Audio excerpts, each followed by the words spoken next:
Michael Jackson's sound change. That is how he can do it from the warm, humane pop sound of Thriller. It's about the cold, mechanical sound of His Story and Invincible. I will summarize his psychological changes and the background of the times in a descriptive way. This is the story of how his music has come to resemble his own inner self. 1. Thriller, 1982. The sound of dreams of harmony with the world. The sound of Thriller is warm, humane, and rhythmic. Michael had a pure desire to unite humanity with music at this time, so his sound is full of empathy, joy, and the smell of people. Billie Jean, PYT, Human Nature. The rhythm section is hard, but the synths and strings are soft. The vocals breathing embraces a warm human body temperature. He worked with producer Quincy Jones at the time. It's a combination of analog rhythm, funk, disco, and soul. I aim to make the world dance with music. His inner self was still bright. The world wasn't a threat to him yet. It was a stage. The sound at this time reflects his mental state as it is. Harmony with the world, trust in man, rhythm of hope. 2. Bad, 1987. Sound of starting to confront the world. Bad is a much more aggressive, obsessively organized album than Thriller. Michael had the will to, I will rule the world on my own, at this time. He was no longer in Quincy Jones' warm arms.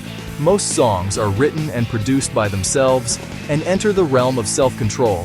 The sound is stronger and sharper than before. The drum machine sounds harder, and the synth bass beats consistently like a machine. For songs like Smooth Criminal and Dirty Diana, instead of human relaxation, the tension of a solid rhythm flows. It's progressive musically, but at the same time psychologically. It was the sound of a man who started fighting the world. He felt the media, the competitors, the critics attacking him. The pressure grew with the compulsion of rhythm. Bad was, after all, a musical expression of a human being trying to control the world and himself at the same time. 3. Dangerous, 1991. Rhythm of the machine, solitude of man. This album is the most dramatic turning point in his music life. Dangerous left Quincy Jones completely move on to the new jack swing style, or digital beat-centric sound.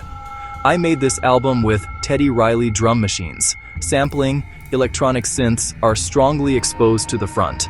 The sound is cold, precise, and mechanical. Jam. Who is it? Give in to me. In the Closet de la Bohemian, the beat has the coolness of hitting metal. It's not just a musical trend. It was evidence that his inner self was getting closer to a machine than to a human being. He still sings of love and peace. The emotion sounds not a warm desperation, but a desperate cry. For songs like Why You Wanna Trip on Me, direct anger against the world and the media explodes. Dangerous is a music of solitude that hides human sensibility with technology. It's the sound of his soul starting to break off from the world. His Story, 1995. Sound of war, sound of resistance. This period is completely different. History is an album like Michael Jackson's musical war manifesto in which he fights against the world.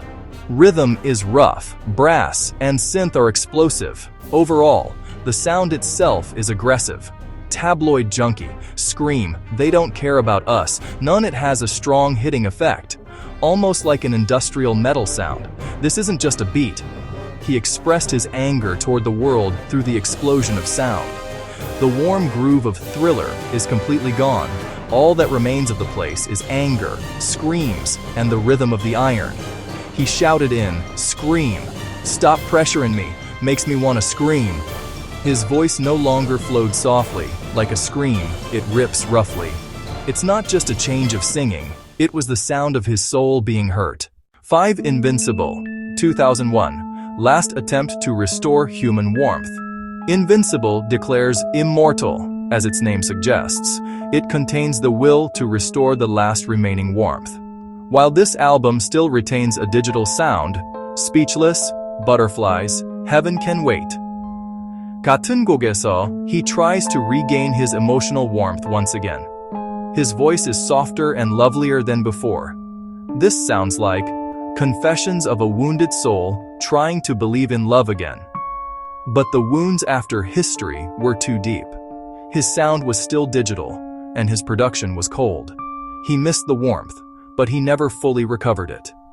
In the end, Invincible. It was the last breath of an artist divided between machines and humans. Conclusion: sound was his soul. Michael Jackson's sound change is not just a musical evolution.